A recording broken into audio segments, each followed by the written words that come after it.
For over 20 years, my wife, Martha, went to the bank every Thursday without fail, like clockwork. I never asked her why. I trusted her with my life, and with every single dollar I earned, pouring concrete and welding steel, raising bridges and highways across this state. I figured she was saving for our future, or maybe helping out a charity. I was naive. When she died last week, I discovered the truth, and I felt the blood run cold in my veins. The woman I had slept beside for nearly all my adult life had a double life, recorded in a small blue notebook. And that secret was about to shatter everything I thought I knew about my family. My name is Thomas Gresham, and I'm 80 years old. I spent my life pouring concrete and welding steel. I can spot a crack in a foundation before the whole house comes down. But that rainy afternoon at Oak Hill Memorial Gardens, I didn't see the biggest crack of all. The water was sheeting down, turning the red clay of Georgia into a slippery mudslide around the fresh grave. I stood there, staring at the mahogany casket that held my Marty. I wanted to cry. I wanted to drop to my knees and scream up at the gray sky, but I couldn't. I was numb, like every circuit in my body had shorted out. I just stood still, a statue, gripping the handle of my black umbrella so hard my knuckles went white. Beside me was my son, Darnell. He's 62 and works a middle management job at a logistics company downtown. That morning, he was putting on quite a show. He was weeping loudly, his shoulders shaking, and he kept blotting his eyes with a silk handkerchief.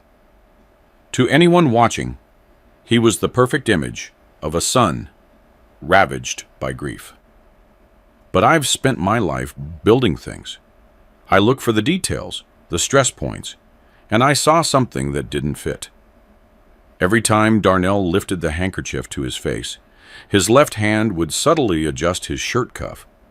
He'd pull the sleeve of his black suit jacket just enough to expose his wrist. That's when I saw the flash of gold. It wasn't just any watch. It was a solid gold Rolex Submariner. I know what things cost. That watch easily runs $30,000. I just stared at it, watching the rain bead and slide off the golden links. Darnell makes maybe $60,000 a year. He has a mortgage he complains about constantly. He has 2 kids in private school that I help pay for myself. He drives a leased sedan. Where the heck had he gotten $30,000 for a watch? I hadn't bought it for him. And Marty, as far as I knew, didn't have that kind of cash. Or so I thought. He must have noticed me looking. For a fraction of a second, the sorrow vanished from his face. His eyes went hard and cold, like a shark's. He yanked his sleeve down fast, covering the gold, and immediately returned to his dramatic weeping. A cold feeling started in my stomach. And it wasn't the damp air. It was my instinct telling me that my family's foundation was rotten.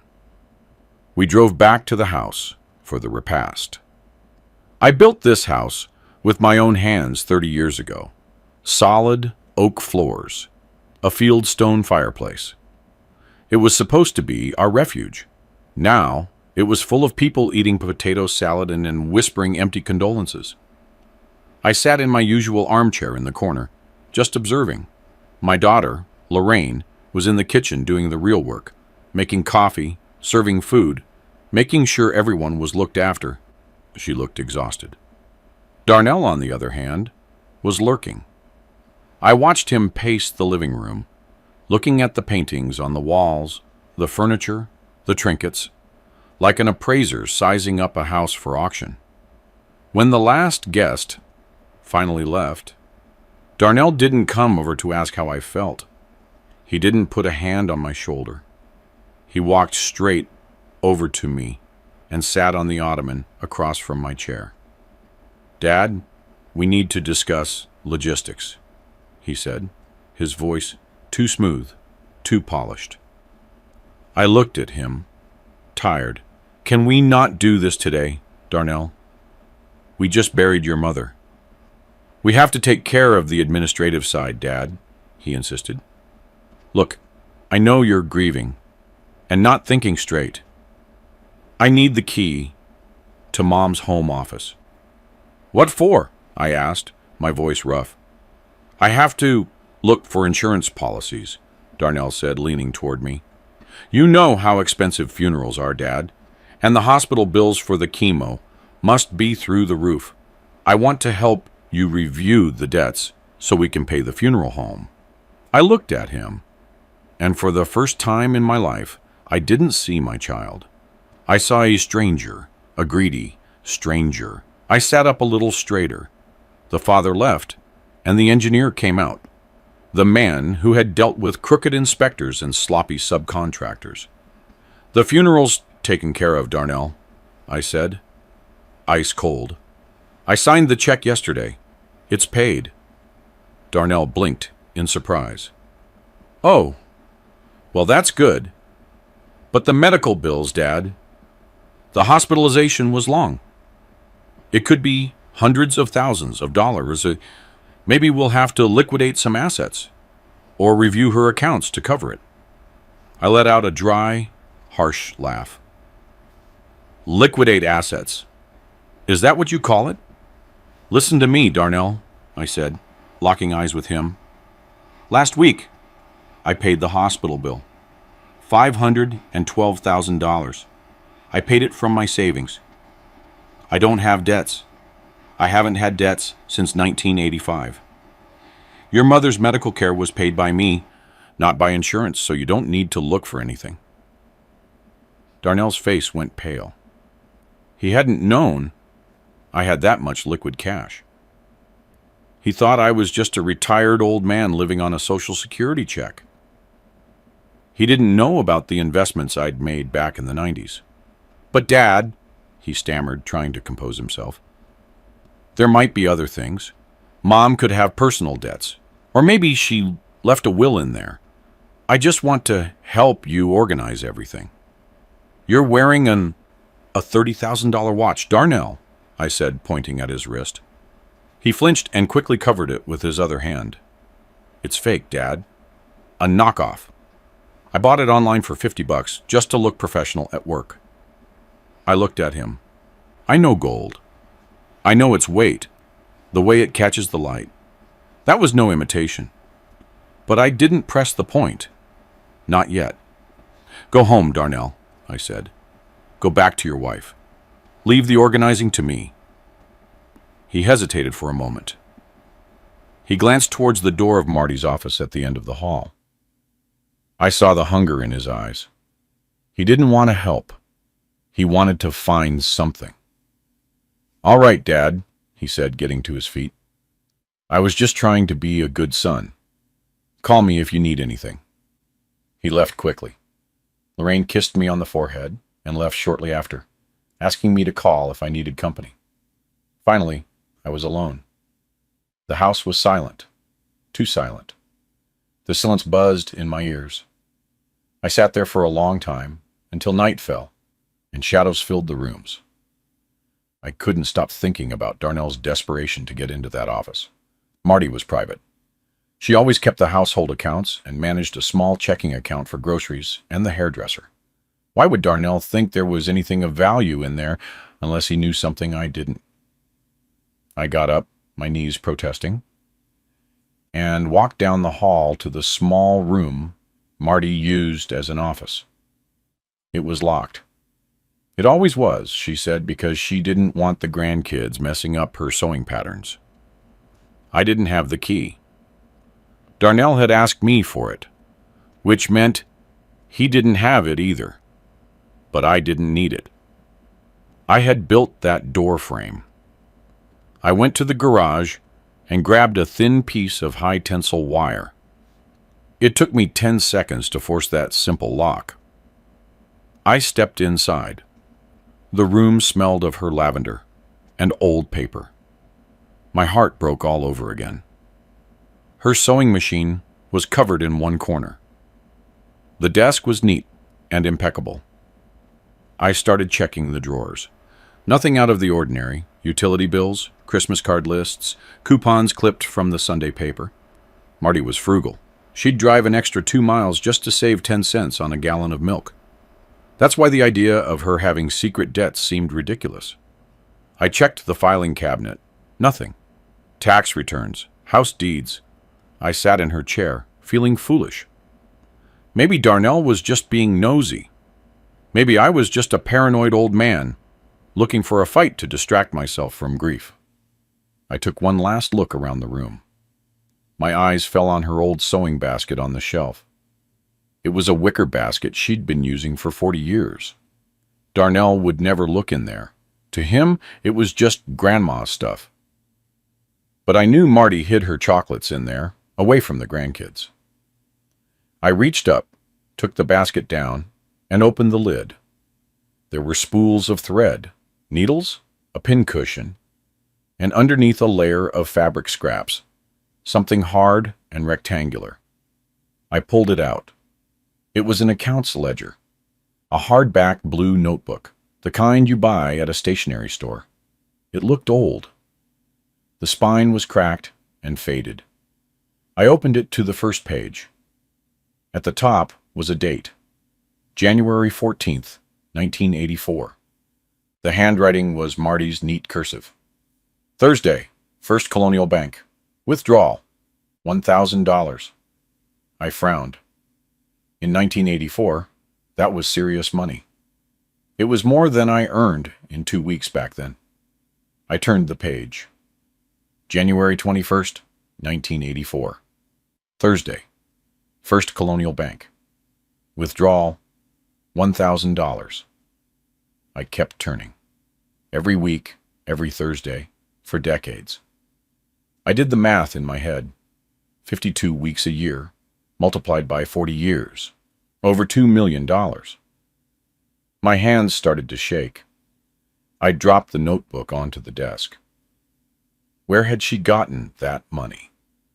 Marty had been a school teacher until she retired. She didn't have millions, and even if she had, why withdraw it in cash every week? I remembered something. Every Thursday, for as long as I could remember, Marty would go out to run errands. She'd say she was going to the market, and then to the bank to deposit her pension or move money into the savings account. I never checked anything. I never asked for receipts. I trusted her. But according to that notebook, she wasn't depositing. She was withdrawing $1,000 a week for 40 years. Where was that money going? I turned to the last entry. It was dated the previous Thursday, 3 days before she died. That week, she was so weak she could barely walk. I had driven her to the grocery store and waited while she went into the bank next door. She insisted on going in alone. The entry was shaky, written with a hand already losing strength, but it was there. Thursday, First Colonial Bank, $1,000. And next to it, for the first time in 40 years, there was a note. A single word, written in red ink. Done. I stared at that word. Done. What was done? Then I remembered the watch, the gold Rolex on Darnell's wrist, the way he hid it, his urgency to get into this office. My heart hammered against my ribs. I wasn't just grieving anymore. I was scared. The next morning, I drove to the First Colonial Bank. It was Thursday, just like the ledger marked. The sun was shining, but the air cut right through my canvas jacket. I sat in the truck for a moment, watching the automatic doors slide open and shut. For decades, Marty had walked through those doors every Thursday. I tried to picture her walking in there. Was she nervous, looking over her shoulder? Or did she walk in with her head held high, like she did with everything? I realized with a sudden, painful clarity that I didn't know. I didn't know the woman who came to this bank. I looked down at my own clothes, my usual worn work pants, still stained with hydraulic oil from the tractor, and old but comfortable boots. I own suits and have plenty of money for expensive clothes, but I'm a builder. I'm comfortable in the clothes I built my life in. I didn't think about it until I walked into the lobby. The bank had changed since I built this branch back in '98.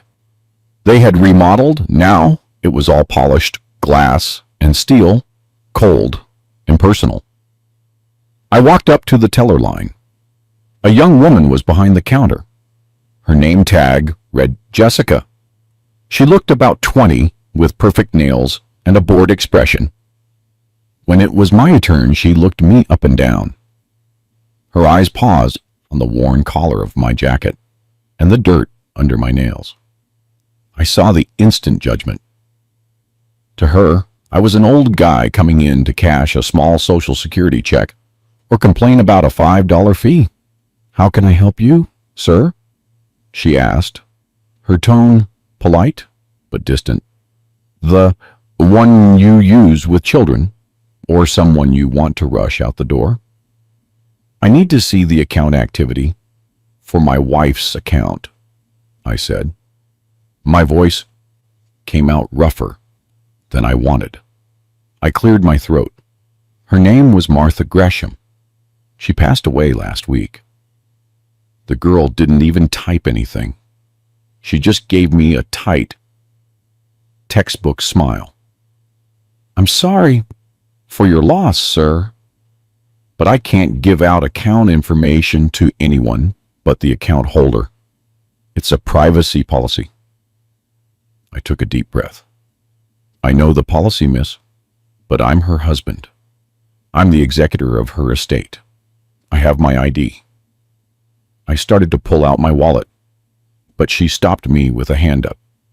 "Sir, unless your name is on the account or you have a court order right here, I can't help you.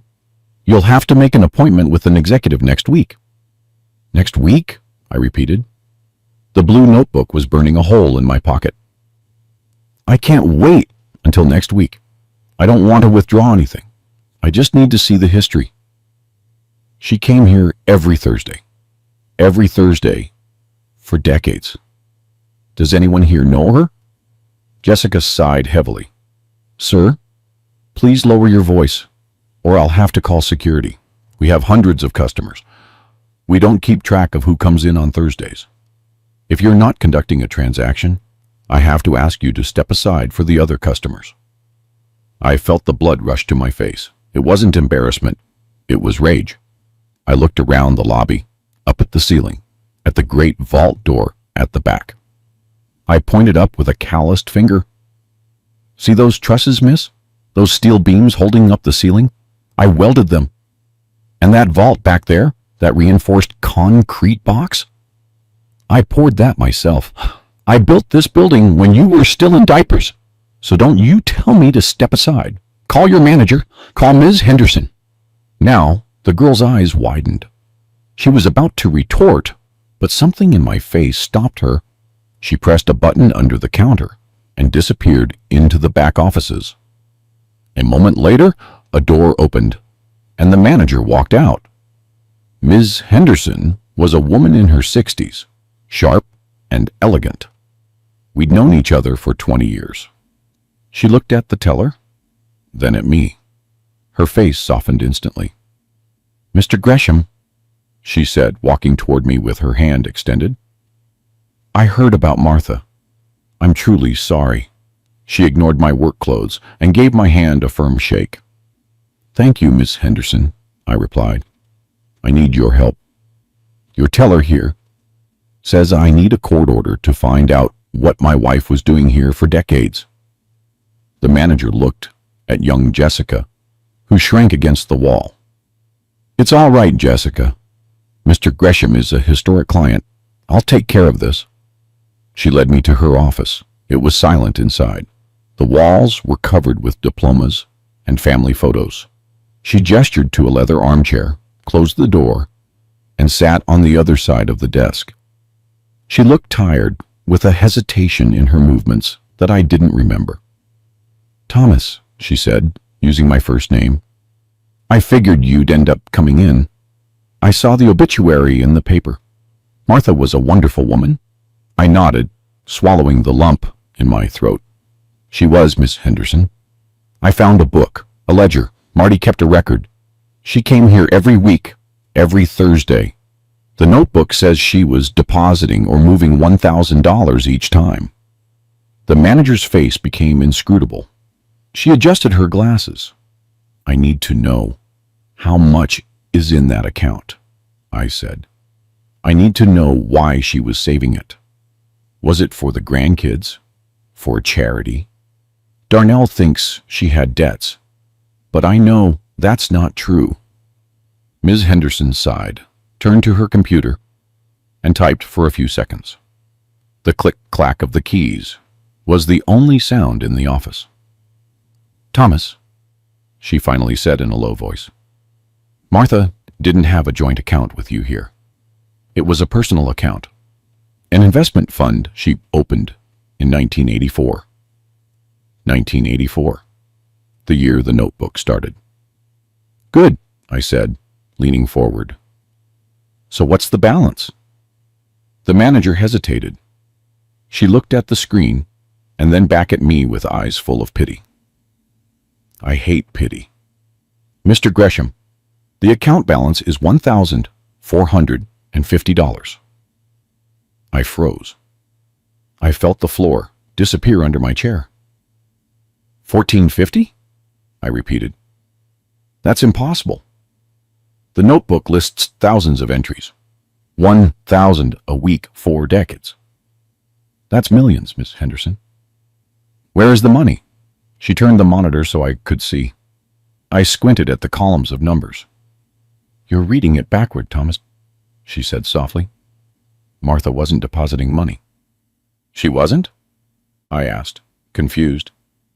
She was withdrawing it, she explained gently. Every Thursday, an automatic transfer came in from her teacher's pension and a small annuity she inherited from her parents years ago.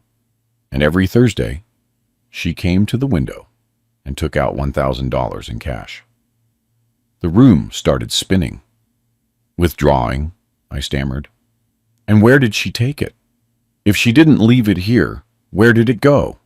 We always assumed she gave it to you, the manager said, or used it for household expenses. She always asked for large denominations, $100 bills. She would put the envelope in her purse and leave. She never missed a Thursday. I leaned back in the chair, as if I'd been hit. She wasn't saving, she was bleeding. For 40 years, my wife had been draining her pension and her inheritance, taking out cash and making it disappear. And she wasn't giving it to me. I paid for the house. I paid for the cars. I paid for the food. I paid for everything. Her money was, theoretically, her indulgence, her security. Wait, I said, my mind racing a mile a minute. Last week, the Thursday before she died, and she was very ill. Ms. Henderson. She could barely stand. I drove her here. I saw her go in. Yes, she came. The manager nodded sadly. She looked terrible, Thomas. I offered to help her, but she refused. She went to the window, withdrew the last $1,000 she had for that month. Her hands were shaking so much, she dropped the envelope twice. Why? I whispered. Why would she do that? She was dying. She knew it. Why did she need $1,000 in cash 3 days before she died? The manager took off her glasses. I don't know, Thomas. But there's something else. That last day, she didn't put the envelope in her purse. What did she do with it? I asked. She went out the back door, she explained, towards the employee parking lot. It's more private.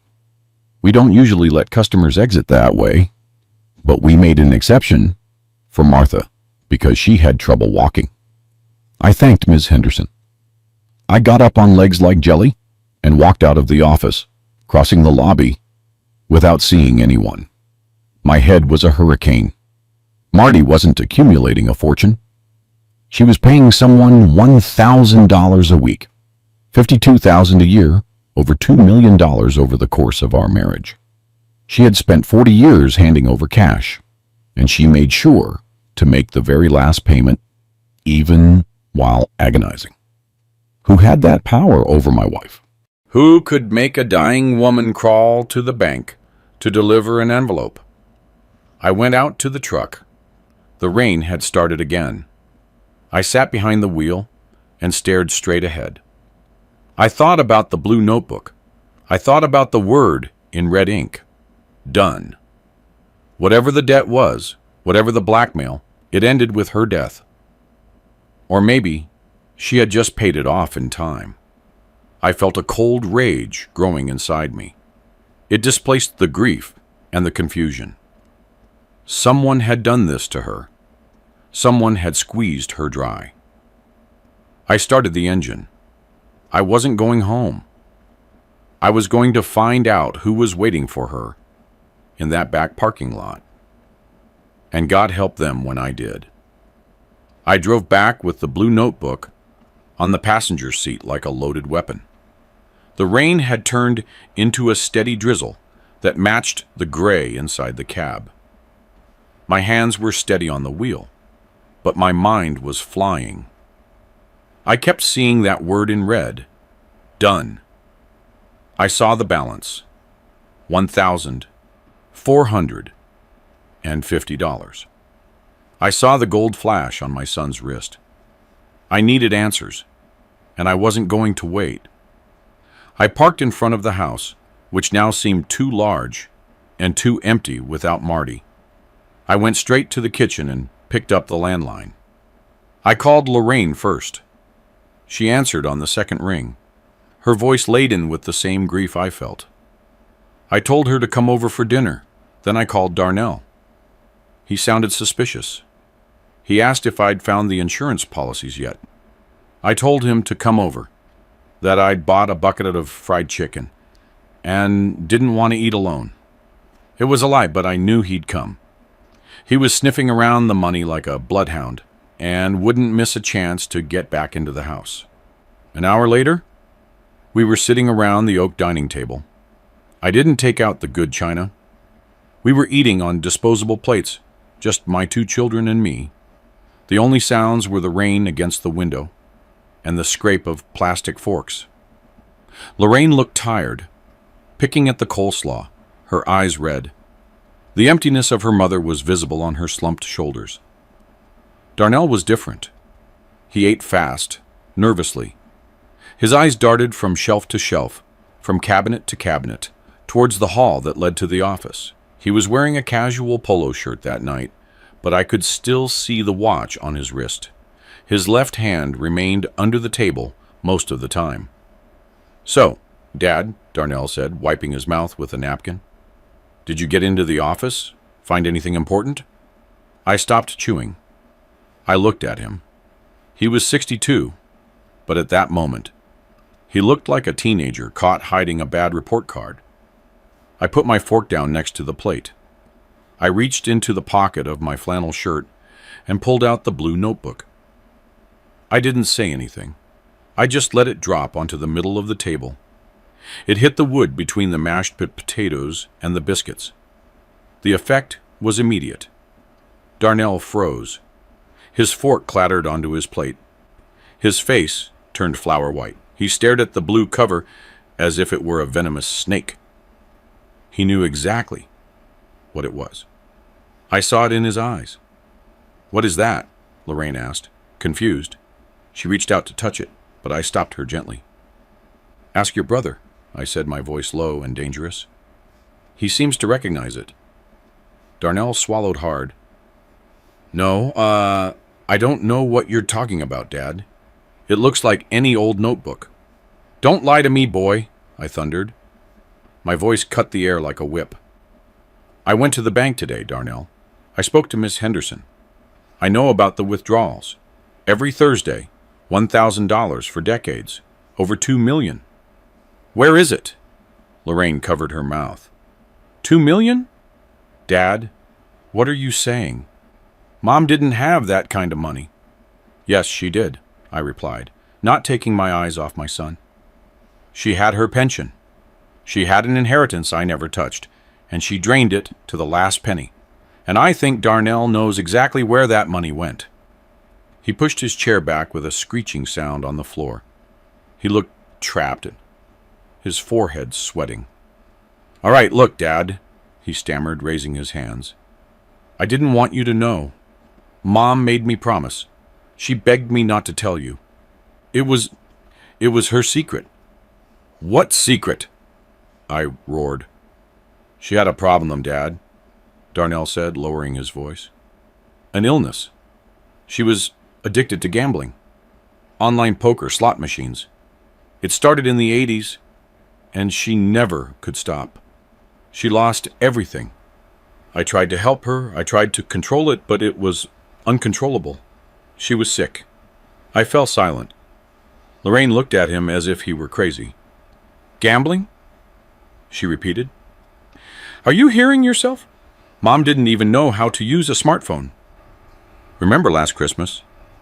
I tried to teach her to video chat, and she thought the government was recording her through the camera. She was still using a flip phone. From 2005. You want me to believe she'd been playing online poker for 40 years, since the 80s? When the internet barely existed? Darnell flushed. It wasn't just online, Lorraine. There were clandestine games, too. Local stuff. She had a problem, okay? You guys didn't know her like I did. She confessed to me. I leaned back in the chair, looking at my hands, hardened by 50 years of labor. I remembered Marty sitting at that very table, clipping coupons from the newspaper. I remembered watching her walk 2 miles to the store because she said gas was too expensive for such a short trip. I remembered how she mended my socks because she refused to buy new ones until the old ones were full of holes. Marty didn't gamble. She didn't buy lottery tickets. She wouldn't even go to the parish bingo because she said it was a waste of time. My son was lying right to my face, and with a flimsy lie at that. But I didn't shout. I didn't cross the table to shake him until his teeth rattled. Betrayal, even though my body urged me to. I had to be smarter. If I cornered him, he'd hire lawyers, hide the money, disappear. I needed to catch him red-handed, so I let my shoulders slump. I molded my face into a mask of a defeated old man. I rubbed my eyes. Gambling, I whispered, as if the word cost me dearly. My Marty, I can't believe it. It's the truth, Dad, Darnell rushed, seizing the opening. She was sick, but it's over now. The money's gone. There's nothing we can do. We just have to move on, protect her memory. I let out a long, shaky sigh. I guess you're right, son. If she spent it, she spent it. I'm just so tired. You should rest, Dad, Darnell said, standing up. He looked relieved, the tension draining from his body. He thought he had won, that I was a congenial old man he could tell anything to. We're leaving. We'll let you sleep. Lorraine looked at me worriedly. Are you sure, Dad? This doesn't make any sense. It's all right, honey, I told her, patting her hand. Your brother's right. We can't change the past. Go home. Kiss those kids for me. I walked them to the door. Darnell practically ran to his car. He didn't look back. Lorraine hugged me tight and promised to come by the next day. I stood in the doorway, watching their taillights disappear down the dark road. I waited until the silence of the night settled back in. Then I straightened up. The weariness vanished. The pain I pushed into a dark corner inside me. I went back to the kitchen and picked up the phone. I didn't dial a financial advisor or the police. I dialed a number I hadn't used in 5 years, but still knew by heart. It rang 4 times until a raspy voice answered. Yeah? Reggie, it's Tom Gresham. There was a pause. I heard the click of a lighter and a deep drag. Tom, heard about Marty. I'm sorry. She was a saint. She was, Reggie, I replied. Look, I need a favor, a big one. And I need it today. I'm retired, Tom. You know that. My knees are shot. I drink too much. I know, I said. But this is family business. And it has to do with the bank branch I built downtown, the First Colonial, the one you rigged up. I heard him blow out the smoke. What do you need? The security tapes, ACA, I said. Specifically, the exterior back camera that points at the employee parking lot every Thursday for the last month, but especially last Thursday.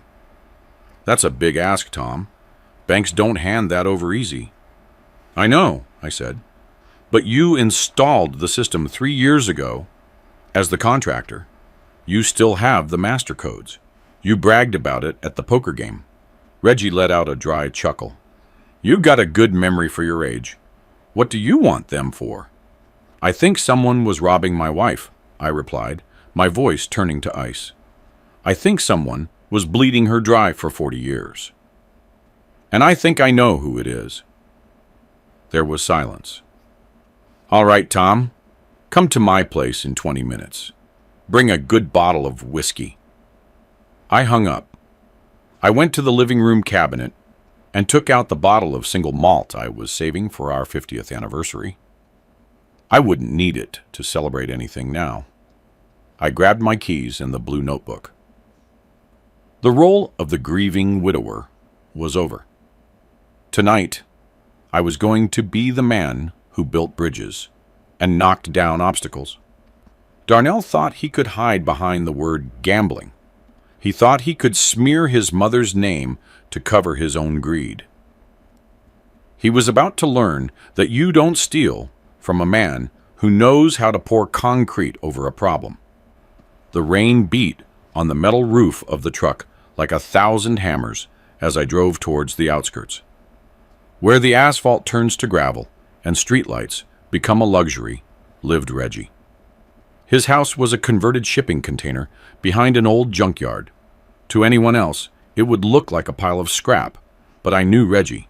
Inside that metal box, there was enough computing power to launch a rocket. I took the bottle from the passenger seat and ran to the door. Reggie opened it before I could knock. He was just as thin and wrinkled, but with more gray hair. He wore a stained white undershirt and sweatpants, a cigarette dangling from the corner of his mouth. Inside, the place smelled of stale tobacco, ozone, and old coffee. It smelled of secrets.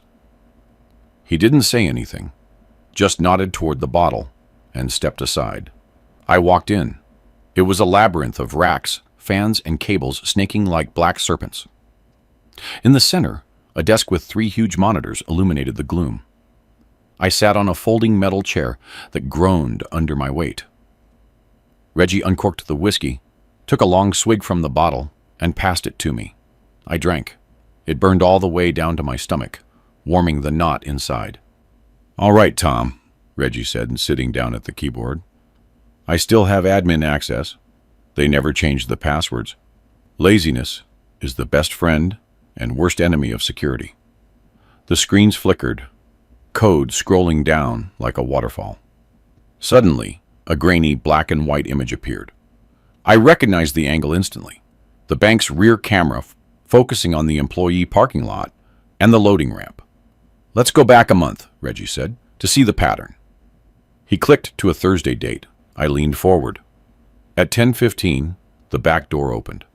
My breath hitched. It was Marty. Even in that blurry image, I recognized her walk. She was wearing her winter coat and her usual purse. She stepped out into the cold, looking nervously from side to side. She didn't walk toward any car.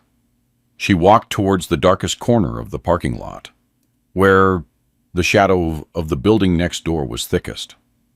A few moments later, a black sedan entered the scene. It moved slowly, like a shark in shallow water. The windows were so heavily tinted, they looked like ink. There was no front license plate, and the rear one was covered with mud or tape. The car stopped. Marty approached the passenger side window. The glass lowered just a crack. Marty took a thick white envelope from her purse and slid it through the gap. The window went up immediately. The car didn't stay even for half a second. It didn't wait. It didn't accelerate slowly. It spun around and drove out of the frame. My hands clenched my knees until the arthritis protested. She was left alone, small, in the middle of the exhaust fumes. "Show me the next week," I requested. Reggie advanced 7 days. Same time, same ritual. Marty exits. The sedan appears. She hands over the envelope. The car drives away. There was no conversation, no hug, no greeting. It wasn't a relative helping out. It was an extortion. "Go to last Thursday," I whispered, "the one before she died." Reggie hesitated. "You sure you want to see it? You said she was ill." "I need to see it, Reggie. I need to know who did this to her." He clicked. The time stamp showed the previous Thursday, a clear but windy day. The back door opened slowly. It took time to open. Then Marty appeared. I let out a sound that was half sob, half growl. She looked terrible. She wore a scarf on her head, concealing the hair loss from the chemo. The coat hung on her like it was 2 sizes too big. She stumbled as she crossed the threshold and had to steady herself against the brick wall. She stood there, panting, gathering her strength. She shouldn't have been out of bed. She should have been under a blanket with my hand in hers. But she was in a cold parking lot, paying a debt that wasn't hers. The black sedan appeared again, the same car. It stopped aggressively, inches from her. Marty pushed herself off the wall, her legs trembling. You could see it even on the screen. She reached into her purse, moving with visible pain. She pulled out the envelope, approached the car, and tapped the glass, maybe asking for help, maybe just for a human gesture. The window lowered halfway. Marty extended the envelope, but her hand was shaking so badly that she dropped it. The white envelope fell to the wet pavement. She bent down to pick it up. Watching her bend over was torture. She was so frail. I thought she would break. Finally, she picked it up and straightened. She offered it again, and then I saw it. A hand shot out of the car. It didn't reach out to gently take the money. It snatched it, grabbing the envelope and a piece of Marty's sleeve, pulling her forward. She lost her balance, hit her shoulder bar against the side mirror, and fell to her knees on the asphalt. The hand didn't come out again. The door didn't open. The driver didn't lean over to see if she was all right. The window rolled up, and the car sped away, splashing dirty water on my agonizing wife. Marty remained on her knees for a long time. Then slowly, using the wall, she got back on her feet, dusted off her coat, and limped back towards the main bank entrance, where I was waiting in the car, completely oblivious. I was trembling, but not from the cold. It was a white, pure rage, like molten lead in my veins. I wanted to kill the driver. I wanted to tear that car to pieces. "Stop the image," I ordered. "Go back. When the hand comes out, freeze it there." Reggie hit a key. The image froze, with the blurry hand in motion. "Clean it up," I said. "Focus. I need to see that arm." Reggie began adjusting filters, contrast, light, and sharpness. The image gradually cleared. It was a man's arm with a dark sleeve, maybe a polo shirt or a sweater. But what caught my eye was the wrist. There was a metallic gleam. "Zoom in," I asked. The pixels grew, and the diffuse shape became sharp. It was a watch. A large gold watch. I knew that watch. I knew every link, every curve. I had watched it in the rain at the cemetery. A gold Rolex Submariner. I looked at the hand again. On the ring finger, a gold signet ring with a black stone was shining. A heavy onyx ring. I gave that ring to Darnell when he graduated from college. It had been my father's. There were no more doubts. There was no room for denial or a father's hope. The man in the car, the man who watched his mother fall to her knees and drove away, the man who had been bleeding her dry for years. It was my son, Darnell, my own flesh and blood. Reggie saw the recognition on my face. He saw the devastation. He filled a grungy glass with a generous pour of whiskey and handed it to me. "You know him, don't you, Tom?" he asked in a low voice. I took the glass. My hand was no longer shaking. The shock had given way to the resolve of a man who has work to do. "Yes," I said. "I know him. Can you print that?" I pointed to the screen. A high-resolution copy of that wrist and that watch. "Done," Reggie said. He printed the image. I folded it carefully and put it in my pocket next to the blue notebook. I got up, feeling the weight of the world on my shoulders, but also a new strength. "Thanks, Reggie. I owe you one." "You don't owe me nothing," he grumbled, looking at the screen with disgust. "Just whatever you're going to do, make it hurt." "It's going to hurt," I said, more than anything in his life. I walked it out into the cold night. The rain had stopped, but the air was biting. I got back into the truck and started the engine. I wasn't going to confront Darnell yet. He would deny everything. He'd say he loaned the car, that the watch was stolen. He'd invent another story, like the gambling lie.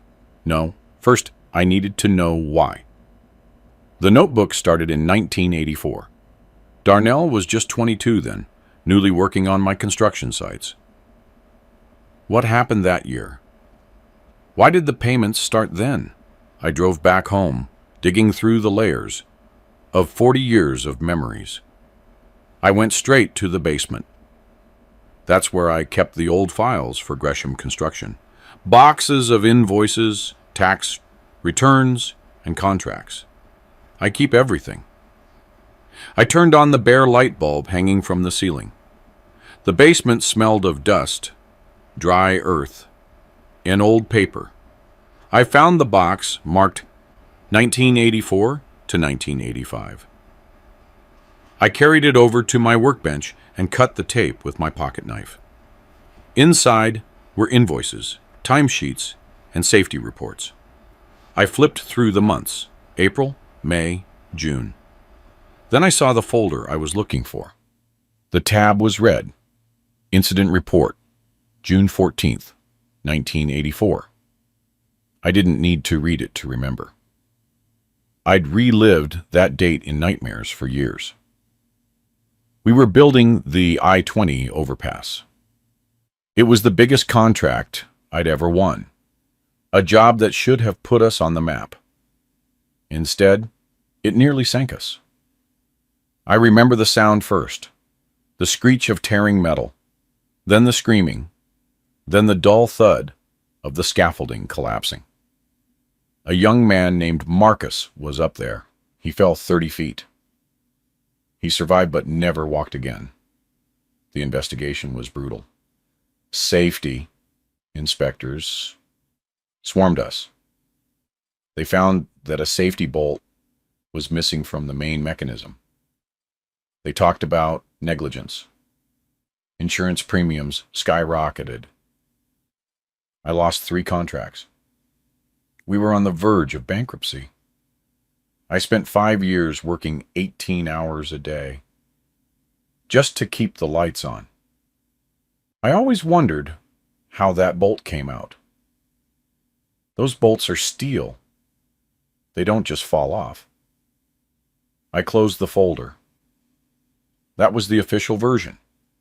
But if the notebook started in 1984, there had to be something more. I looked around the rest of the basement. In a corner under a tarp, there was a cedar chest that Marty had brought from her mother's house. She kept things too valuable to throw away and too painful to look at in there. Baby clothes, photos of relatives who died young.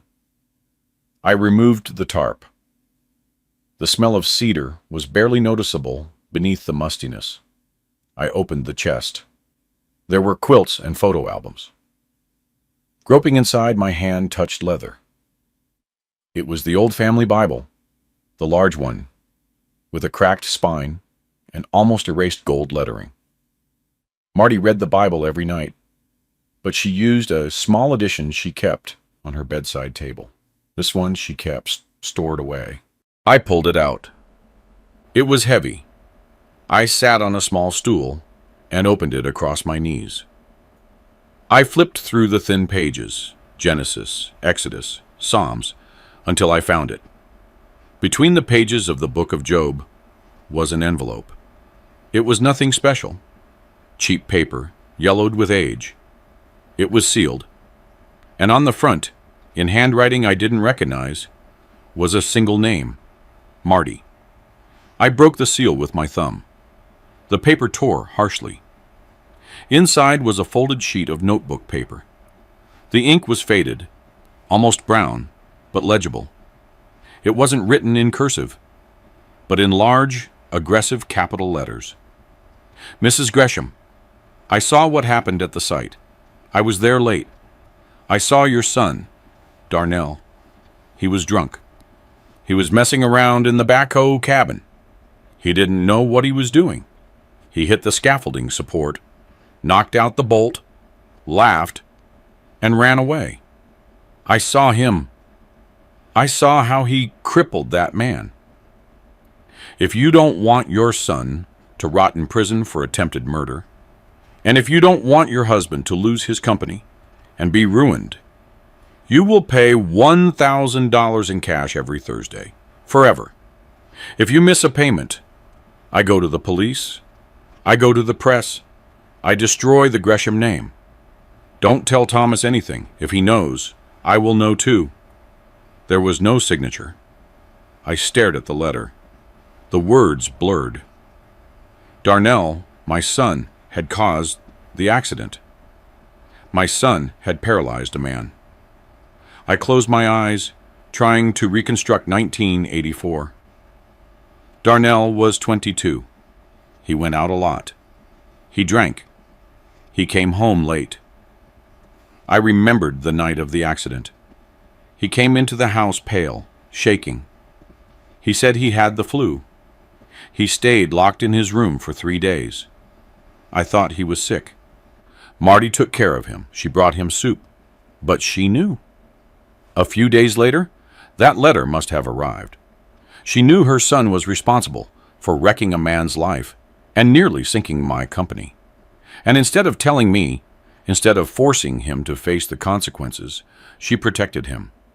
She made a deal with the blackmailer, $1,000 a week for 40 years. She paid the ransom to save me from ruin and Darnell from prison. She carried that burden alone. But something didn't quite add up. I'm an engineer. I speak the language of loads and stresses.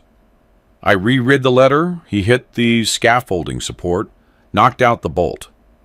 I frowned. I went to the workbench and opened the accident report.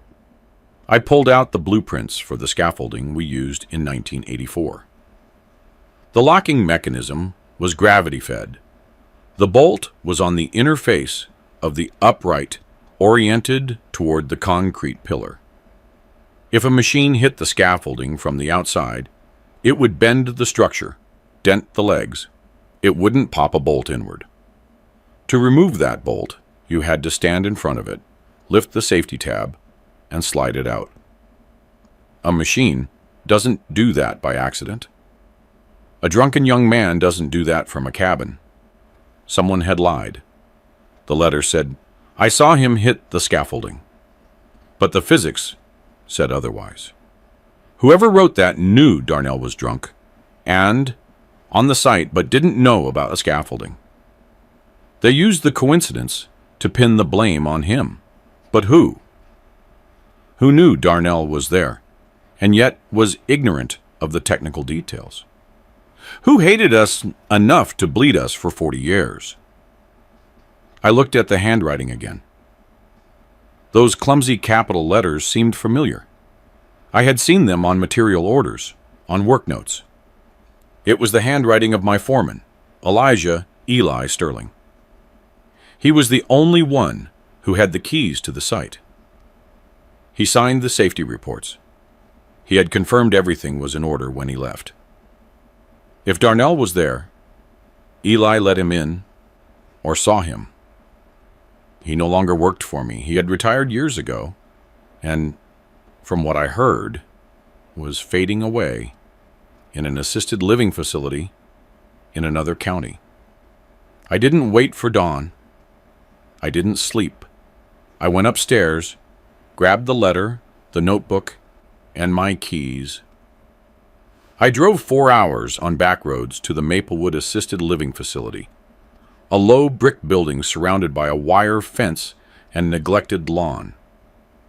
Inside, it smelled of chlorine, old life, and resignation. I signed in at reception. The nurse barely looked up from her phone as she pointed toward the back. I found him in a wheelchair next to a window overlooking a brick wall. The strong foreman, who used to shout orders over the noise of machines, had shrunk into a skeleton wrapped in a stained cardigan. His mouth was slightly open, his gaze lost. "Eli," I said, standing in front of him. He didn't move. I didn't know if he could hear me. "Eli, it's Thomas Gresham." His eyes flickered. He slowly turned his head. Memory took its time, cutting through the fog of pills and years. Then his eyes widened slightly. "Gresham," his voice rasped. "You look old." "We all do, Eli." I dragged a plastic chair over and sat facing him. There was no time to lose. I didn't know how much lucidity he had left. "I need to ask you about 84, the I-20, the collapse." He blinked. "That was a long time ago. Bad time."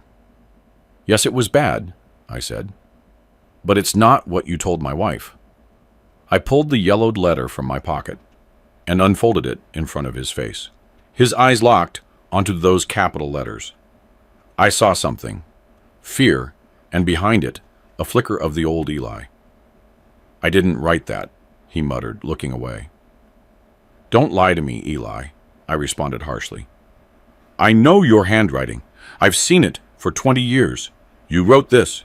You told Marty that Darnell caused the accident. You told her you saw him pull the bolt. You bled her for $1,000 a week for 40 years. He started shaking his head, gripping the armrests. "I don't know what you were talking about. I'm just an old man. Leave me alone." "You stole from us, Eli. You robbed my family. You watched me break my back to pay insurance premiums while you, according to this letter, were getting an envelope every Thursday." He fell silent, his jaw clenched. He was trying to play senile. I leaned in, catching the smell of stale coffee. "I have the bank records, Eli. I have the videos. And I have lawyers ready to tear this place apart to find where you hid the money. But right now, I don't care about the money. I want the truth. Why did you do it? Why did you do that to Marty?" He started to laugh, a wet, ugly sound. "You think I got rich, Gresham? Look at me. Look at this place. Do I look like a millionaire?" "Then where is it?" I asked. "Where's the money?" He lifted his head. Suddenly, his eyes were clear, sharp. He scanned me as if evaluating a load. "They didn't give it to me, Thomas," he said. "They gave me $500 once to write the letter." I froze. "What?" "I was the foreman," he continued. "I had the keys to the site, but I didn't come up with the idea. I just wrote what they told me. Who? I asked, my throat dry. He smiled crookedly. The boy? Thomas? You're Darnell. Darnell. The world tilted. He came to my shack the night of the accident, Eli said. He was a wreck. Crying, shaking. He owed money, Thomas. A lot of it. From gambling, racing.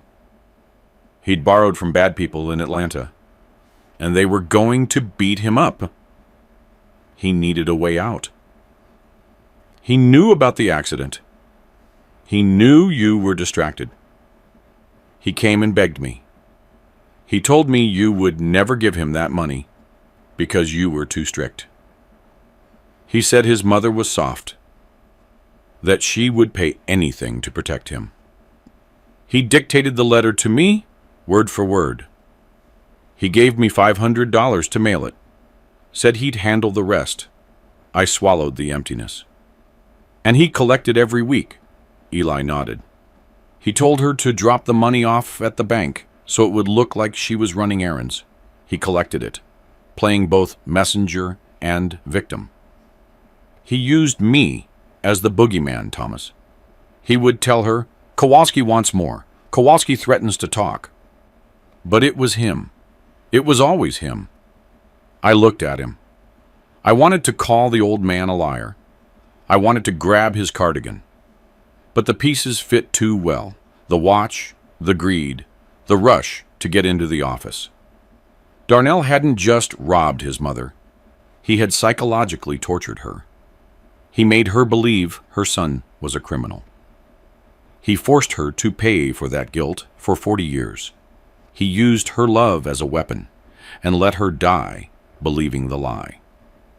Eli watched me, almost relieved to let it out. It's bad blood, Thomas, he said. I took the $500 because I needed it. I never asked for another penny.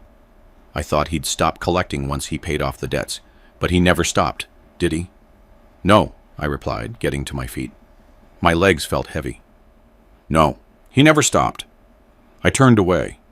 I couldn't look at him anymore. Yes, Eli was guilty, but he wasn't the architect. The architect of 40 years of silent suffering was my own son. Give the boy my regards, Eli shouted as I walked out. Tell him I still remember. I didn't answer. I crossed the door into the brutal daylight. I felt sick. I walked to the side of the building and vomited on the grass.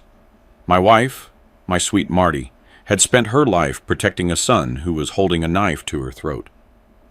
She had woken up every day in fear. She had looked at Darnell with a mixture of love and terror, wondering if the witness would ever speak, never suspecting that the witness was eating at our table, wearing the clothes she washed, eating the food she cooked. I wiped my mouth and stood up straight. The nausea transformed into something cold, defined. Darnell wanted the money. He wanted the house. He wanted everything. He would receive something, yes, but not what he imagined. I returned to the truck. When I turned on my phone, I saw a message from him. Dad, still haven't found those papers. We need to resolve this. I typed with strangely steady fingers. Come tonight. Bring your attorney. I found the papers. We need to sign everything. Send. Start the engine. It was time to prepare the Last Supper of the Gresham family. As I pulled onto my street, I saw a gray car parked in front of my driveway. It wasn't Darnell's. It was an anonymous Ford. A man was inside reading the newspaper. When he saw me, he folded the paper and got out. He wore a cheap, ill-fitting suit. I recognized him instantly. 40 years in construction teaches you how to spot a process server. Mr. Thomas Gresham? He asked, walking up the path. That's me. He handed me a thick manila envelope. You've been served, sir. Have a good afternoon. He walked away without looking back. I opened the envelope right there. I didn't need to go inside to know that Darnell had made his move. He knew I had gone to the bank. He knew I hadn't bought the gambling story. He knew I was investigating. A cornered animal bites. The heading hit me. Petition for emergency guardianship and conservatorship. Plaintiff, Darnell Gresham. Defendant, Thomas Gresham. I read the summary.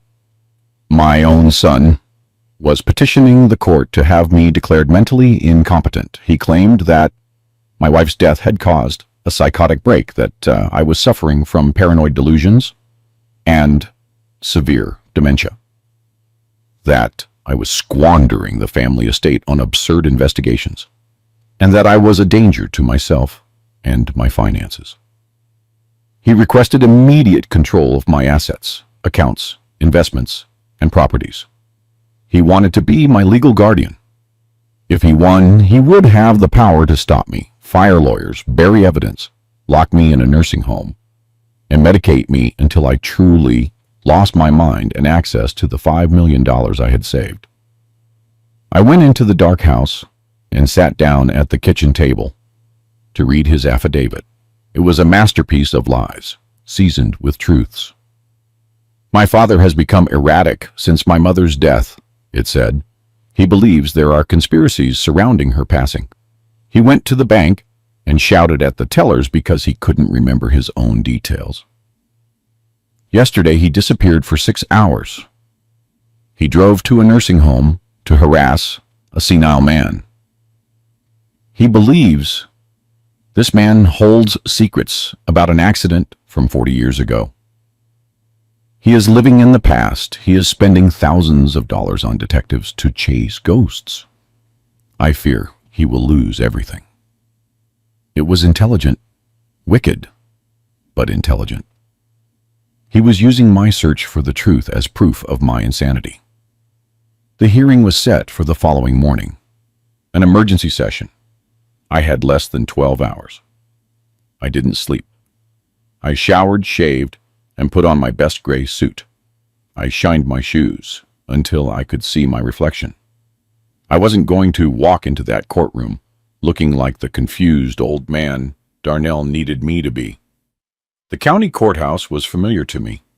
I had poured the foundations for the extension myself in the 90s. I walked up the stairs with my head held high, though my stomach was churning. The courtroom was small. This wasn't criminal court. It was family court. Intimate, quiet, lethal. Darnell was already there at the plaintiff's table with a lawyer I didn't know, a guy with slicked back hair, and a very expensive suit. When he saw me enter, Darnell wasn't smiling. He wore a look of sincere concern, the face of a loving son forced to do something terrible for his father's own good. I sat alone at the defendant's table. I hadn't had time to call my lawyer. I was on my own. The judge, Judge Peterson, entered. A young man, maybe 40. He didn't know me. He only saw an old man alone against a worried son. Darnell testified first. His performance deserved an award. Your Honor, he said, his voice trembling just enough. I adore my father. He's always been my hero. But since Mom died, he's just gone. He sees things. He believes Mom was a gambler. He believes she was blackmailed. He went to the bank and screamed at the tellers because he couldn't remember his own information. Yesterday, he disappeared for 6 hours. He drove to a nursing home to harass a senile man. He believes that man holds secrets from a 40-year-old accident. He lives in the past. He's spending money on investigators. I just want him to be safe. I want to protect what he built. The judge nodded compassionately. He looked at me with that pity I hate so much. Mr. Gresham, he said, you've heard your son's allegations. He says you show signs of paranoia and financial irresponsibility. Is it true that you hired a private investigator this week? I got up, my knees protesting. Yes, Your Honor, I replied. I hired a professional to review discrepancies in my wife's financial records. And is it true that you went to a nursing home yesterday? Yes, I said. I went to interview a former employee about those discrepancies. The judge frowned. Mr. Gresham, he added more gently, your wife died 10 days ago. Grief clouds the mind. It makes us see patterns where there are none. Your son fears you are chasing ghosts and spending your savings on it. I looked at Darnell. He was covering his mouth with his hand, hiding a smile. If I started talking about anonymous letters, a Rolex, and confessions without organized evidence, I would sound like a conspiracy theorist. I needed time to get into his house, find the stolen money, and irrefutable proof. Your Honor, I said, I understand how it looks. I admit my conduct has been unorthodox. Losing Marty has been hard. Darnell nodded forcefully, encouraging the judge to see my admission as weakness. But I am not incompetent. I am not senile. I built half the bridges in this county. I can square a balance sheet better than anyone here. I am not asking you to dismiss the petition outright. I am asking for due process. I am asking for an adjournment. For what purpose? The judge asked. Give me 3 days, I said. 72 hours. Subject me to an independent psychological evaluation by a court-appointed expert of your choice. I will provide my bank statements to demonstrate that my spending is reasonable. I have $5 million saved, Your Honor. Spending a few hundred on a detective is not ruining me. Darnell's lawyer leaned into him. Gaining time was not in their interest. Your Honor, he interjected, we believe there is an immediate risk to the estate. 3 days could mean thousands of dollars less. The judge looked back at me. My hands were steady, my eyes clear. I'm going to grant the adjournment, he said. We cannot take away a man's rights without hearing from a doctor. The hearing will be Friday at 9 a.m. Darnell looked like he'd bitten into a lemon. However, the judge added, to protect the estate, I order a temporary freeze on the principal assets. Until Friday, you may not withdraw more than $100 from any account, Mr. Gresham. Your credit cards will be suspended. We maintain the status quo. I nodded. It was a trap, but a trap I could work with. I didn't need money for what was coming. I needed my hands. Understood, Your Honor. On the way out, Darnell approached me in the hallway. He leaned in, erasing the worried son gesture, replacing it with a venomous whisper. You're just delaying the inevitable, old man, he spat. I'm going to win. And when I win, I'm sending you to the cheapest facility I can find. I'll lock you in a room without windows and let you rot, just like you let Mom rot. I looked at him. I didn't blink. You have 3 days, Darnell, I said. Enjoy them, because when Friday comes, you won't be worried about my estate. You'll be worried about your freedom. I walked out into the sunlight. I had 72 hours, frozen accounts, and $100 in my pocket. But I had something Darnell didn't. The keys to the house I had built for him 10 years ago. And I knew exactly where he would hide his secrets, because I knew he was too lazy to be original. That night, I parked a few blocks away from his house. It was one of those catalog mansions with too many columns and too much stucco. Soulless. It screamed money, but I knew whose money it was. At 6 o'clock, a black SUV, a Cadillac Escalade, drove Darnell and his wife, Lisa, away. I watched them get in, laughing with champagne glasses in hand. They were celebrating. They thought the freeze was the beginning of the end for the old man. They would go to an expensive restaurant to toast their future fortune. I waited until the taillights disappeared. Then another 20 minutes, just in case. The neighborhood was one of those where the neighbors don't greet each other, and the hedges are as tall as the mortgages. I reached under the seat and pulled out my tool belt. I didn't need lockpicks or crowbars. I'm a builder. I know how a house is put together. and how it's taken apart. Specifically, I knew how this one was put together because I was the contractor. I know every nail, every screw. I walked around to the side gate. It was padlocked, but the latch had been loose for 3 years. I told Darnell about it. He never fixed it. I strolled to the backyard. The pool lights were on, making the turquoise water glow. It looked like a magazine catalog. I stood before the back door, solid wood with a 3-point lock, impenetrable for a thief with a pry bar. But I wasn't a thief. I was the installer. When I put that door in, I used heavy brass hinges with decorative finishes on the outside because Darnell wanted it to open outward. I told him it was a risk. He said I was old-fashioned. I took out a flathead screwdriver and a hammer. I placed the screwdriver under the head of the top pin and gave it a sharp tap. The pin went up. I pulled it out. I repeated the process with the middle and bottom pins. I left the 3 rods on the doormat. Then I carefully pried the door open on the lock side and lifted the door panel off the hinges.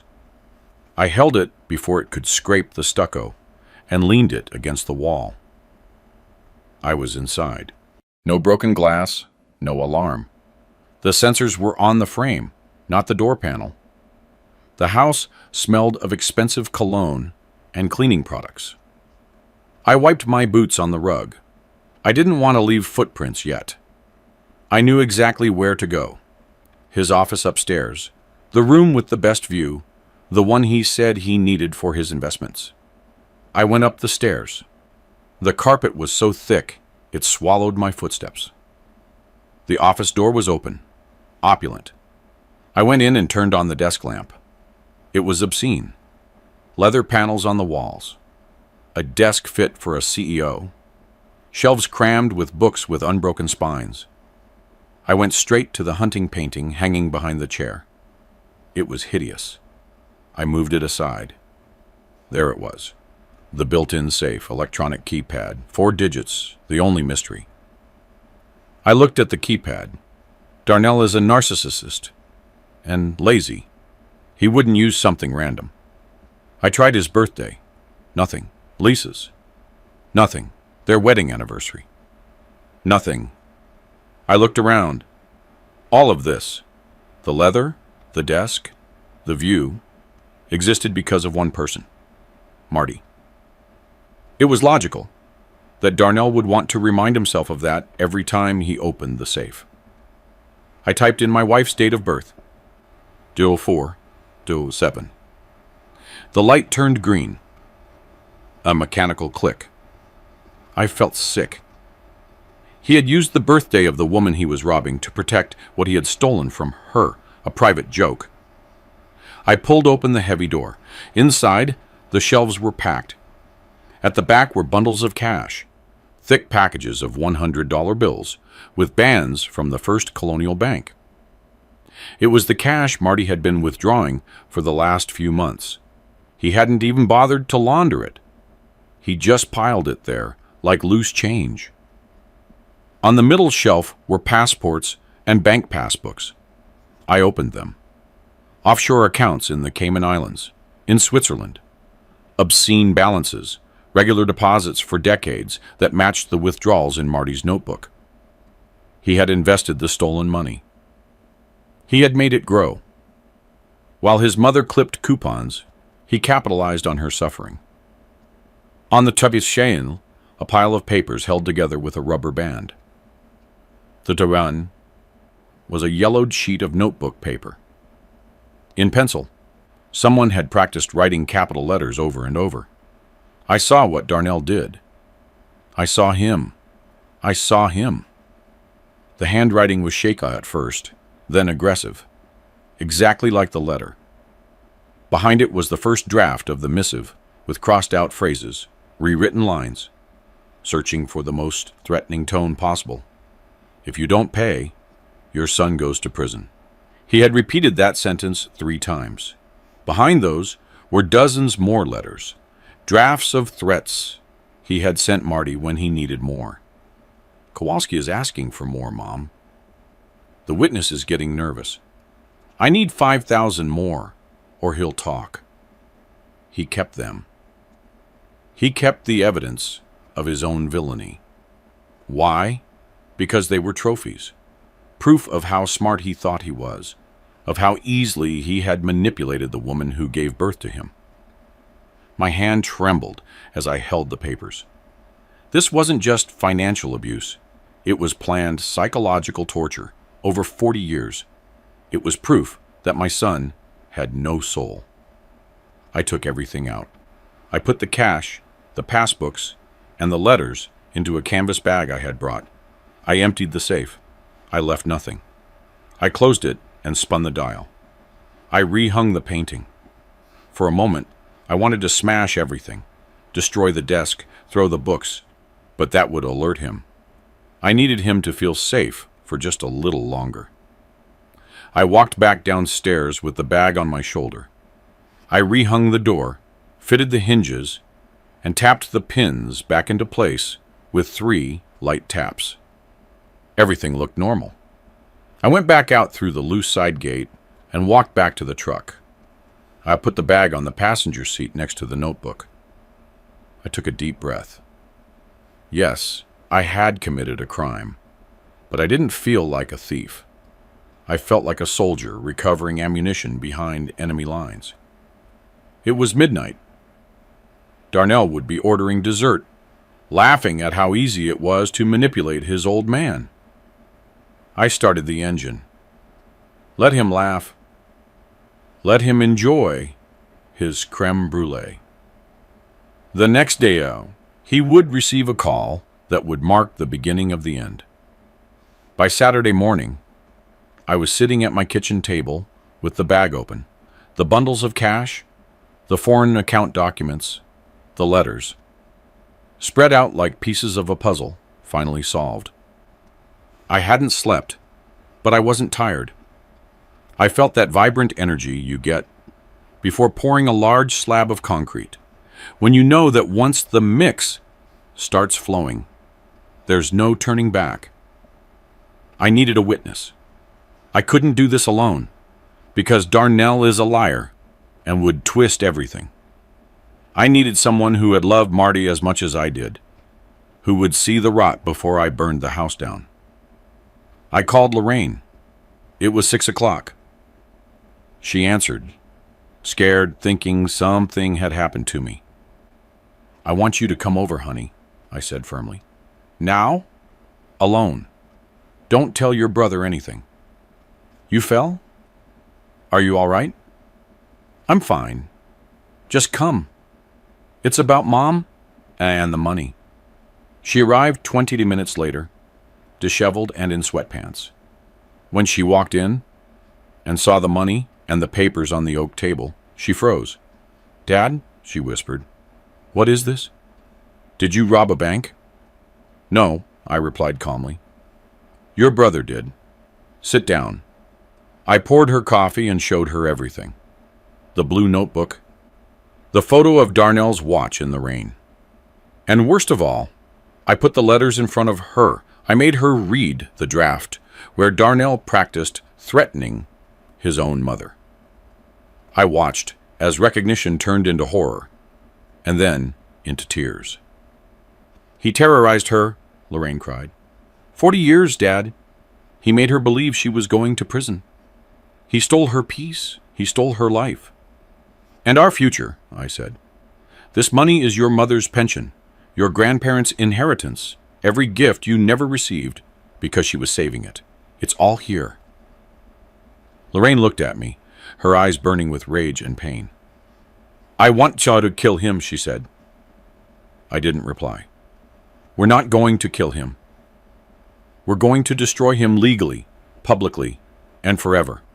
But I need your help. You're going to be here today. You're going to be my backup. We agreed on the plan. Lorraine would hide in the large pantry next to the kitchen, behind a slatted door that would allow her to see and hear everything. I went to the garage and brought a can of bear spray I kept for aggressive dogs. I handed it to her. If he tries to touch me, I said, if he gets violent, when the truth comes out, you come out. Aim for the eyes. I will, she said, gripping the can. I believed her. Once she was hidden in the pantry, I set the scene. I closed the blinds and turned off all the lights except for the dining room chandelier. I wanted an oppressive, small atmosphere, like a confessional. Then I made the call. It was the most important performance of my life. I hunched my shoulders. I let my voice tremble. I poured all some of the weariness and grief of those months into it. I dialed. Hello? Darnell answered on the first ring. He sounded cheerful. Darnell, son. I let a sob into my voice. I can't do this anymore. I didn't sleep last night. The hearing, the lawyers, the fighting. It's too much. I'm an old man, son. I'm tired. Silence. I could almost hear him smiling. I told you, Dad, he replied sweetly. You're not well? This stress is bad for your heart. You have to let go. You're right. I said, you're right about everything. I'm confused. I'm chasing ghosts. I just want it to stop. I want to rest. That's all we want for you, Dad. To rest. To be safe. I want to sign the papers, I murmured. The guardianship, the conservatorship, whatever you bring. Bring it, and I'll sign everything. Just promise me you won't put me in a nursing home. Let me stay in the house. There was a small gasp of joy that he tried to stifle. Of course, Dad, he assured me. We never wanted to send you to a home, just to help with the accounts. I'll come tonight. I'll bring Mr. Harrison, so everything is legal. Tonight at Walmart, don't be late. If I think about it too much, I might change my mind. We'll be there, he promised. Rest easy. It's almost over. I hung up. My hand wasn't shaking. It's almost over, I repeated softly. I spent the rest of the day preparing. I put the money and documents back into the bag and placed it under the table, hidden by the long tablecloth. I placed a single, heavy fountain pen in the center of the table.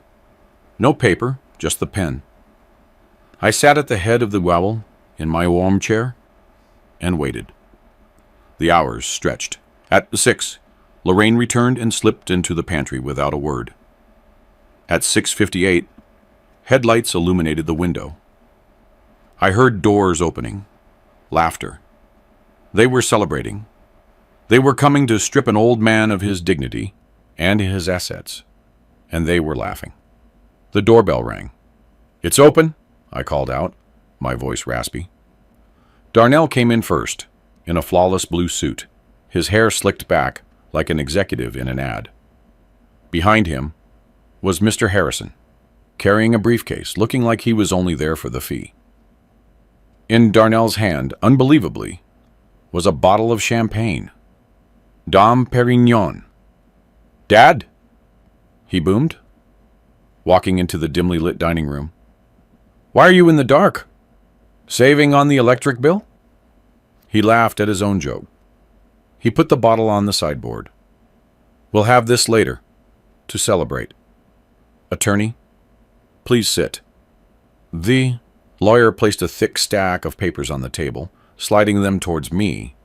The dry sound they made on the wood was the only sound. The air was heavy, like before a storm. I looked at the documents. The first page read, Voluntary Agreement for Conservatorship. An elegant way of saying I was handing over my life, my freedom, and my dignity to the man across from me. Just sign here, Dad, Darnell said, his voice silky but with a thread of anxiety. Just sign here, and I'll take care of everything. You won't have to worry about a thing. We'll pay the bills, take care of the house, manage the accounts. You just have to trust me. I looked at him. He was smiling, showing too much teeth.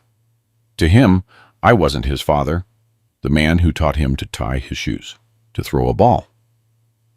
I was an obstacle with an expiration date. I picked up the pen. It felt cold and heavy in my hand. I held it over the signature line. My hand trembled slightly, not from fear, but from containing the rage. Darnell leaned forward, mesmerized by the tip of the pen. The lawyer looked at his watch, thinking about dinner. I lowered the pen until the tip touched the paper and left a small dot of ink. I stopped. I looked up.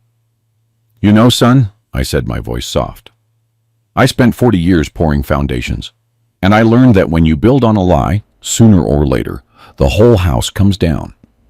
Darnell frowned. "What are you talking about, Dad? Sign it, now." I moved my hand, but instead of signing, I brought my fingers to the lower edge of the table, where I had taped a small recorder hours earlier. I peeled it off and placed it on top of the papers. "What is that?" Darnell asked, losing his smile. I pressed play. The room filled with static, and then a raspy voice, like gravel, spoke. Eli Sterling's voice. "He came to my shack the night of the accident," it said. "He was crying, shaking. Told me he owed money to bad people from gambling. He asked for help. He dictated the letter to me, told me to write that I saw him pull the bolt. He said his mother would pay anything." Darnell went pale. He stared at the recorder as if it were a bomb. "She was soft," the voice continued. "Said she'd pay to save him. He collected every week. He used me as the monster. But it was him. It was always him. I let it play for a few more seconds, just long enough for the venom to sink in. Then I turned it off. The silence was louder than the recording. Darnell opened his mouth, but nothing came out. He looked at the lawyer. Mr. Harrison stared at him, horrified, slowly closing his briefcase. He knew he was sitting next to a criminal. I stood up. I didn't need to lean on the table. I stood tall. I felt like the man who carried beams on his shoulder again. I fixed my eyes on his. "You didn't just steal the money, Darnell," I said firmly. "You stole her life. 40 years of waking up, thinking her son was going to prison. 40 years of going to bed praying the blackmailer wouldn't talk." He tried to deny it. "Dad, that old man is lying. He's crazy. Don't you dare." I slammed my fist on the table. The champagne bottle clinked. "Don't you dare lie to me again. I have the bank records, the photos of you in the parking lot, and the letters you wrote in your own hand." I pulled the canvas bag from under the table and dumped it out. The cash, the foreign account passbooks, and the draft letters fell onto the conservatorship documents, burying them. "She died believing you were a victim," I continued, tears burning my eyes. "She died thinking she was protecting you. She used her last strength to crawl to that bank for you. She thought you were a sinner who needed redemption. She was wrong. You are not a sinner, Darnell. You are a demon. You are a parasite who fed on the woman who gave you life." Darnell looked at the pile of evidence. He understood the game was over. His shock twisted into something ugly, pure desperation. His eyes darted to the handwritten letters. He lunged across the table. Everything was fast. Plates slid. The champagne bottle rolled and smashed on the floor. He wasn't coming for me. He was coming for the papers. He wanted to destroy them. "Give me those," he shrieked. "They're mine." He grabbed a handful of sheets, tearing some. He moved like a cornered animal. But he didn't get far. The pantry door burst open. Lorraine stepped out. She had heard everything, her face wet with tears, but her gaze was hard. She held the bear spray with both hands, aiming it at his face. "Get away from him!" she screamed. "Get away from Dad!" Darnell froze, the paper half ripped in his hand. He saw her. You were in there?" he stammered. "I heard everything, Darnell. she said, advancing. Every word? I know what you did to Mom. He looked around wildly. He was surrounded. The lawyer had backed up to the door, a hand on the knob, ready to flee. You're sick, Lorraine spat. And you're going to pay. Darnell let the papers drop. He slumped into the chair. The air went out of him. He looked small, pathetic. I sat down again. I placed the blue notebook on top of the cash. It's over, son, I said. The bank is closed, and the police are on their way. The silence once again took hold of the house, interrupted only by Darnell's ragged breathing. Lorraine still held the spray in position, guarding the pile of evidence. Mr. Harrison, pressed against the door, didn't know whether to stay or run. I looked towards the hall. You can come out now, I said loudly. The master bedroom door opened. It wasn't a ghost who walked out, but Sheriff Jones, followed by my attorney, Mr. Davies. They had been sitting there for an hour, in the dark, listening to everything through the microphone I had hidden. Darnell lifted his head. When he saw the sheriff's badge, his eyes bulged. He understood this wasn't going to be fixed with a family talk. It was the end of the line. The sheriff walked in under the chandelier light. He was a big man I'd known for 20 years. He looked at Darnell like he was something he'd found under the sole of his boot. Darnell Gresham, he said, his hand on his belt. You have the right to remain silent. Darnell backed up, dragging his chair. No, wait, Sheriff. It's a misunderstanding. It's a family matter. My dad is confused. Doesn't sound like a misunderstanding, Jones replied, pulling out his handcuffs. Sounds like a confession. Blackmail, extortion, and threats.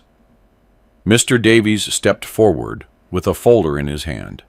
He looked at Darnell's lawyer, who was trying to disappear. It's worse, Davies added professionally.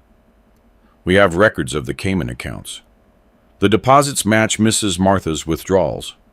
That's money laundering and tax evasion. The IRS has already been notified.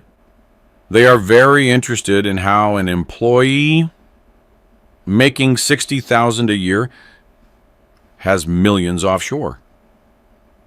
Darnell looked at his own lawyer. Do something, he pleaded. Stop this. I'm sorry, Harrison said, taking off his glasses. I cannot be a part of this. You lied to me. You said it was a simple guardianship case. I withdraw. He opened the door and left, leaving Darnell alone. Darnell looked at me, his face ruined. The arrogance was gone. All that remained was a scared child with his hand in the cookie jar. Dad, please, he cried. Tell them to stop. I'm your son. You can't let them take me. Think about the family. Think about the kids. I looked at him. I thought about the family. About Marty kneeling in the rain on the asphalt. About 40 years of fear. You stopped being my son the day you wrote that letter, I replied. The sheriff turned him around and put the handcuffs on him. The metallic click sounded final. They walked him toward the door. Lorraine followed him with her eyes, crying, but not backing down. She was strong, like her mother. Wait, I said. The sheriff stopped. I went to the whiteboard and took out my checkbook. I opened it, took the pen, and wrote a check. I tore it out and walked up to Darnell. His eyes lit up with hope. Maybe he thought it was to pay bail. I slipped it into the pocket of his suit jacket next to the silk handkerchief he had used to fake tears at the funeral. What is this? He whispered. $1,450, and I answered. It's the balance of your mother's account when she died. everything else you took. And that is exactly what you are worth to me now. Use it to buy cigarettes in prison." Darnell looked at me and began to scream, not from fear, but from rage. "You old son of a bitch!" he bellowed as they put him in the car. "That money was mine. I deserved it. I waited for you to die, and you never did." They closed the patrol car door, muffling the screams. I walked out onto the porch. The blue lights stained the trees. Behind the patrol car, the black SUV waited. The door opened, and Lisa got out, dressed in cocktail attire, with a handbag in her hand. She saw her husband in handcuffs, the sheriff, and me. "What's going on?" she shrieked. "He stole everything, Lisa," I shouted. "The house, the cars, the trips. He took it all from his mother. And now, the government is coming to collect it." Lisa stopped. She looked at Darnell in horror. She didn't run to him. She backed away. She knew what it meant. The money train was over. The life she knew was finished. She looked at him, not with love, but with pure panic for her own future. They put him in the car. Lisa returned to the SUV. She didn't even deign to look at me. The cars drove away, leaving silence and smoke. The crickets resumed their chirping. The leaves rustled. Lorraine came out onto the porch and stood by my side. She took my hand. "It's over, Dad," she whispered. I took a deep breath. The air felt clean. For the first time in 6 months, the weight on my chest was gone. "Yes, honey," I replied, squeezing her hand. "It's over." We went back inside. The money was still on the table. The letters, too. But they no longer held power over us. They were just paper. I picked up the blue notebook. Tomorrow, I would burn it. Tomorrow, I would start selling the house and moving on. But tonight, I was going to sleep. Sleep like a righteous man. I looked at Lorraine. "You hungry?" I asked. "There's still some fried chicken left." She smiled through her tears. "Yes, Dad, I'm starving." We sat down and ate in the dim light. The house felt different. It was no longer haunted. It was empty, yes, but it was a clean emptiness, a space ready to be filled with something else. I had lost a son, but I had saved my dignity. And somewhere, I hoped Marty was watching, seeing that she no longer had to protect me, understanding that the debt had been paid, not with money, but with justice. 3 days were enough to dismantle a life that took 40 years to build. The house sold in a week. Seems like good foundations and oak floors are still worth something, even if the memories are stained. Yesterday, I walked through the empty house one last time. The echo of my boots didn't sound sad, it sounded clean. I didn't feel ghosts pulling at my ankles. I just saw walls that needed paint, and a ceiling that would keep the young couple who bought it safe. I left the keys on the countertop next to a bottle of wine. I hope they fill that place with better memories. I hope they raise children who know the value of truth. I met Lorraine at the entrance. She looked different, too, lighter. The shadow of her brother had disappeared. Darnell was still in the county jail without bail, considered a flight risk because of his offshore accounts.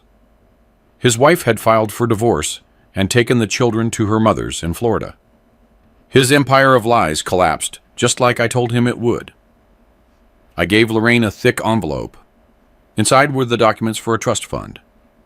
I took half of the recovered money and put it in her and her children's names. Their college education was paid for. Their first homes, too. Lorraine cried when she saw the numbers. She tried to give it back, saying she didn't want anything tainted. "It's not tainted," I told her. "It's your mother's legacy. It's the only good thing to come out of all this.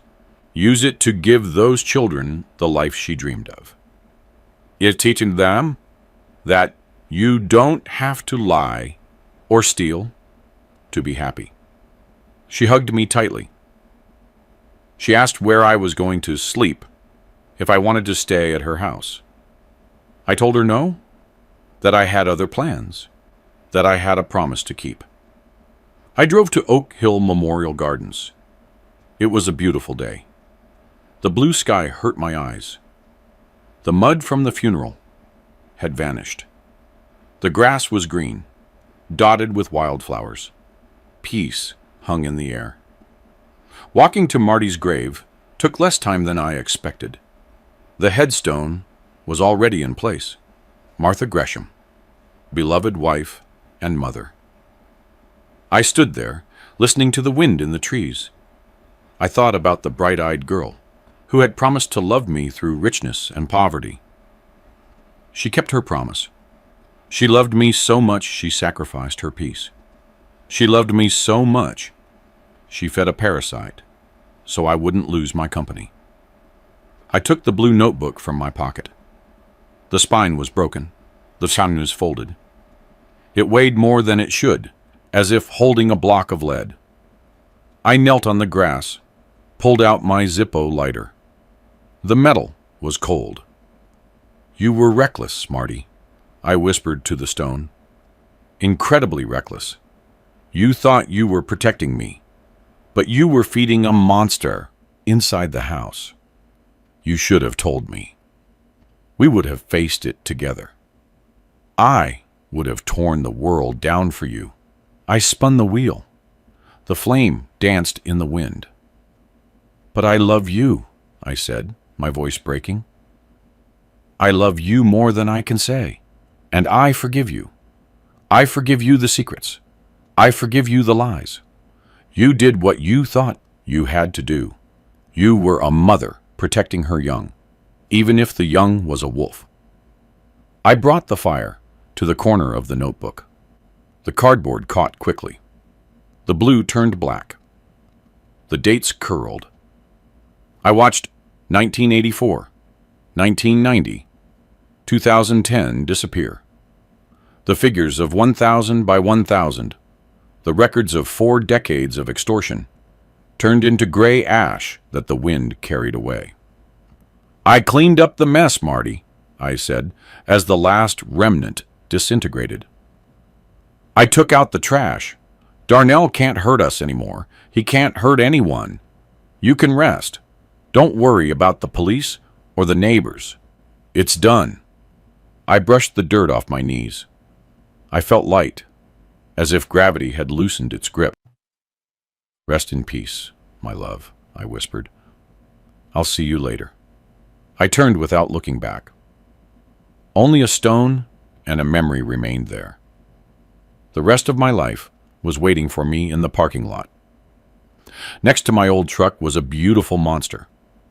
A 40-foot diesel pusher RV, white, gleaming, with chrome accents. King-size bed, full kitchen, an immense windshield wrapping the front like a pair of sunglasses. We had talked about getting an RV 30 years ago. We were going to see the Grand Canyon, Yellowstone, put our feet in the Pacific. There was always something stopping us: bills, construction work, Darnell's dramas. There were no impediments left now. I transferred my travel bag from the truck to the RV.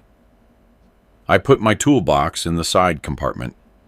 I placed a framed photo of Marty on the dashboard next to the GPS.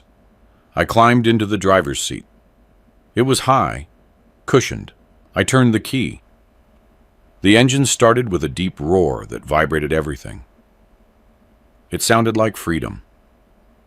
I checked the mirrors, the gauges, full tank, full water, the fridge stocked with decent food. I was 80 years old. I didn't have a house. I didn't have a wife. I had a daughter I was leaving behind, and another I never wanted to see again. I had $5 million in the bank, and an entire country ahead of me. I released the brake. The vehicle moved forward, eager. I drove out of the cemetery and onto the highway. The asphalt stretched out like a gray ribbon toward the horizon. I looked in the rearview mirror.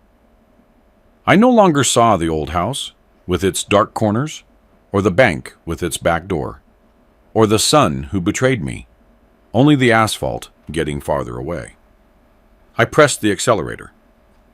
For the first time in 40 years, I wasn't building for others, or covering up mistakes, or worrying about payrolls, insurance, or blackmail.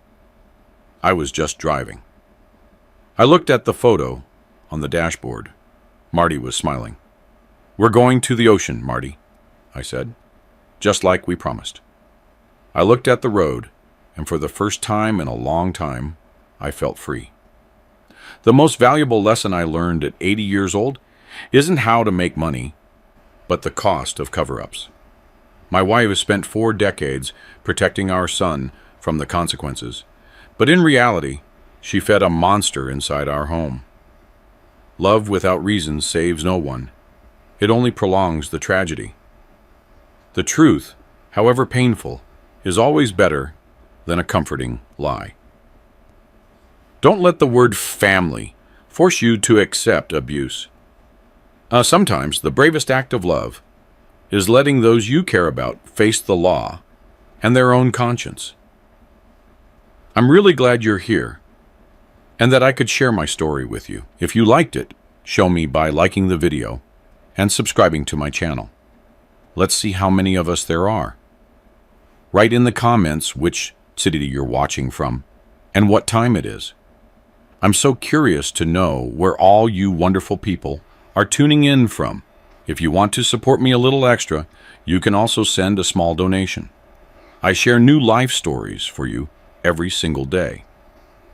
And now, 2 of my most popular stories will pop up on the screen so you can choose what to watch next.